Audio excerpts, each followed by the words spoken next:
Sejarah kehidupan Romawi kuno terdapat banyak rahasia yang masih belum dipelajari. Berbagai peninggalan bangsa Romawi kuno terdapat dalam naskah kuno, grafiti purba, karya seni, patung dan ukiran-ukiran. Semua itu seakan menjadi semacam bukti dan catatan petualangan masyarakat, termasuk untuk urusan seks. Dalam buku, In Bed with the Romans, oleh penulis Paul Crystal, menelusuri tentang peninggalan-peninggalan Romawi dan menuangkan temuannya dalam sebuah buku yang berisi antara lain cinta dan pernikahan, peran istri dalam keluarga, agama, dan hubungan seksual. Seperti halnya masyarakat modern sekarang kini, sudah pasti bangsa Romawi dan Latin mempunyai cerita tentang kehidupan seks, sebagaimana yang dipaparkan oleh ahli sejarah Romawi bernama Titus Livius Patavinus. Bahkan, sejak awal pendirian Roma pada tahun 753 sebelum Masehi, urusan seks telah menduduki tempat penting yang tak terpisahkan dalam aspek politik dan sejarah Romawi kuno. Diawali dengan peristiwa pemerkosaan wanita-wanita Sabine pada tahun 750 sebelum Masehi. Peristiwa ini menjadi contoh pembentukan suatu bangsa karena pada saat itu Romawi kekurangan wanita-wanita subur. Saat itu para pria Roma melakukan penculikan massal wanita muda dari kota-kota lainnya di kawasan tersebut.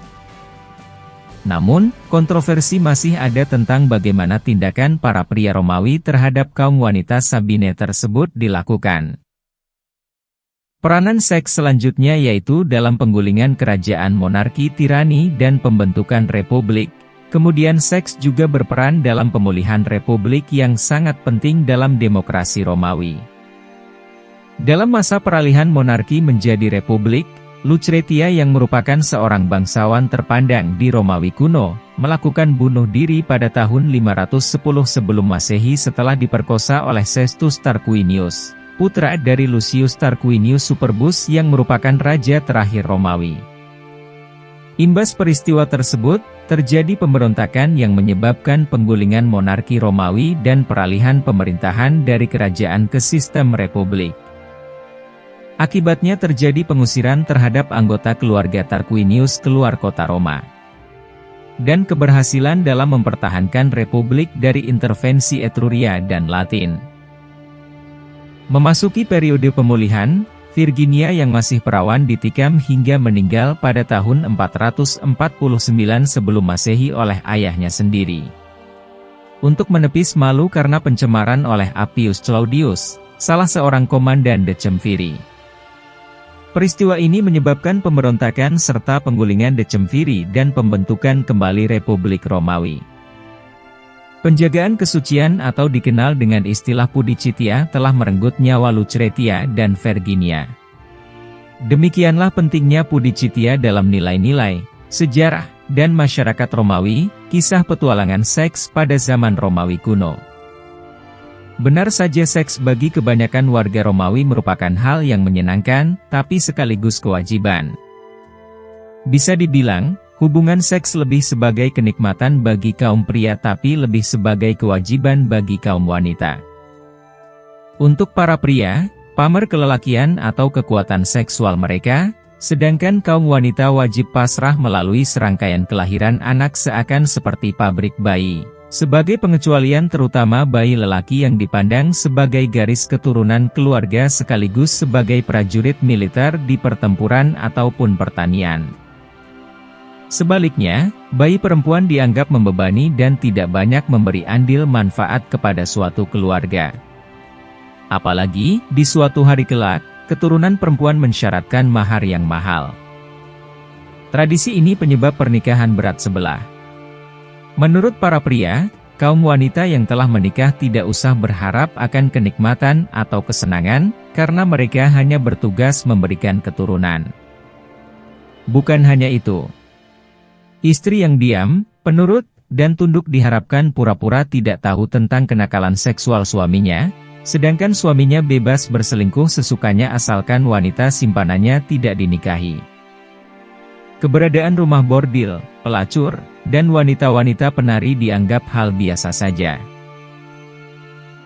Atau bahkan keberadaan pria berusia lebih tua, asalkan hanya suami yang aktif untuk melakukan penetrasi. Sikap pasif dan menerima penetrasi dipandang sebagai tugas kaum wanita sehingga pria yang pasrah dianggap kurang berdaya.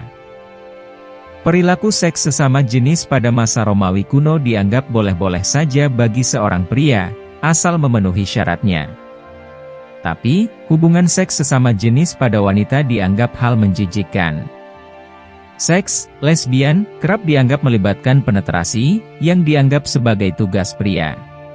Di masa akhir Republik, seks tidak sah dan di luar pernikahan dipandang merusak dan merebak. Kaisar Augustus yang merupakan kaisar yang pertama mengamati hal ini dan ia mencoba mengembalikan sistem nilai kekeluargaan pada masa lalu melalui legislasi terkait pernikahan, perceraian, dan peningkatan angka kelahiran. Tapi legislasi itu tidak berhasil. Namun demikian, kebijakan Augustus tenggelam oleh kenakalan Julia, putrinya. Julia disebut mencemari podium yang sama dengan tempat ayahnya mengumumkan legislasi moralistik. Bagi Julia, siapapun boleh mencicipi tubuhnya, dengan syarat tidak menghamilinya. Mengetahui sikap mesum putrinya, sang ayah akhirnya mengusir putrinya ke Pulau Pandataria yang terpencil dan tanpa pria, di lepas pantai Campania. Pada masa pemerintahan Kaisar Tiberius, bangsa Romawi di bawah kekuasaan seorang maniak seks. Kaisar Tiberius adalah seorang pedofilia, voyeuris dan pemerkosa. Tiberius mewujudkan fantasi seksualnya dengan para pelayan dan budaknya di istananya Castello Castiglione. Para pelayan Tiberius terdiri dari pemuda-pemudi gagah dan cantik sebagai pemuas nafsu liar sang kaisar. Tiberius mempunyai kelainan seksual yang tragis. Banyak korban dari perilaku menyimpangnya. Anak-anak dan gadis muda yang tidak menolak melayaninya akan mendapat hukuman dan siksaan oleh sang kaisar. Selama kepemimpinannya banyak rakyat yang menjadi korban keganasan perilaku seks Tiberius. Kaisar Nero, terkenal sebagai kaisar yang kejam karena telah menyetubuhi dan membunuh ibu kandungnya sendiri. Hidup dalam penyesalan Kaisar Nero karena telah menendang Poppaea Sabina, istrinya yang sedang hamil, hingga meninggal. Nero mencari-cari wanita yang mirip istrinya dan tetapi malah bertemu dengan seorang pria muda bernama Sporus. Orang kepercayaan Nero kemudian mengkebiri mantan budak itu dan mereka pun menikah. Sporus bergabung dengan Nero yang seranjang dengan Pythagoras, salah satu budak merdeka lain yang dinikahi Nero. Pythagoras ini memainkan peran sebagai suami dalam hubungan tiga serangkai mereka, sedangkan Sporus mengambil peran sebagai istri Nero. Sungguh perilaku seksual biadab dan menyimpang yang dilakukan Nero. Hampir seperti pendahulunya Caligula Kaisar yang masih sangat muda. Pada usia 24 tahun Caligula mulai menjadi Kaisar Romawi.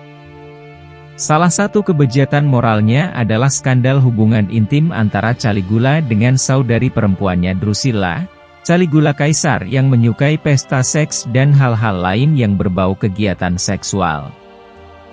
Kaisar Caligula tewas dibunuh oleh pasukannya sendiri. Caligula tewas pada usia 28 tahun dan berkuasa selama 3 tahun 10 bulan sebagai Kaisar Romawi. Caligula Kaisar yang disukai rakyatnya tapi dibenci anggota Senat. Caligula melakukan perubahan di sistem pemerintahan pada saat itu seperti mempublikasikan anggaran kekaisaran yang tidak dilakukan oleh Tiberius, memperbaiki sistem pemilihan umum yang dirancang untuk mengembalikan hak suara bagi rakyat, dan sebagainya. Selanjutnya kisah Messalina, istri Kaisar Claudius.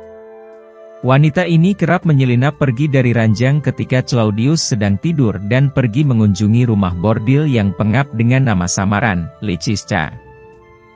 Kisah paling terkenal Messalina yaitu ketika ia menantang pelacur berpengalaman untuk melakukan maraton seks selama 24 jam. Ia menang setelah melakukan hubungan intim dengan 25 pria. Seks juga mengotori kehidupan singkat Kaisar Elagabalus sekitar tahun 203 sampai 222 Masehi, yang dikenal pemberontak karena bimbang soal gendernya.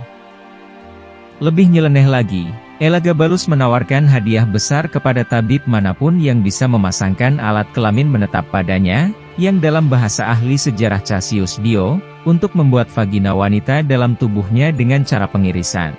Melesat ke tahun 525 Masehi.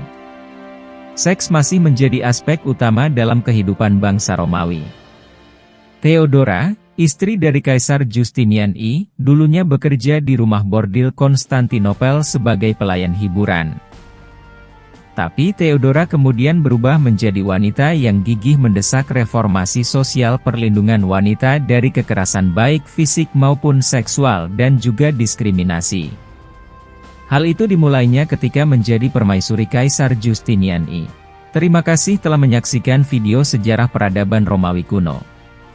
Itulah beberapa kisah menyimpang dari para penguasa Romawi, hendaknya dijadikan pelajaran agar tidak terulang lagi di masa sekarang dan masa depan.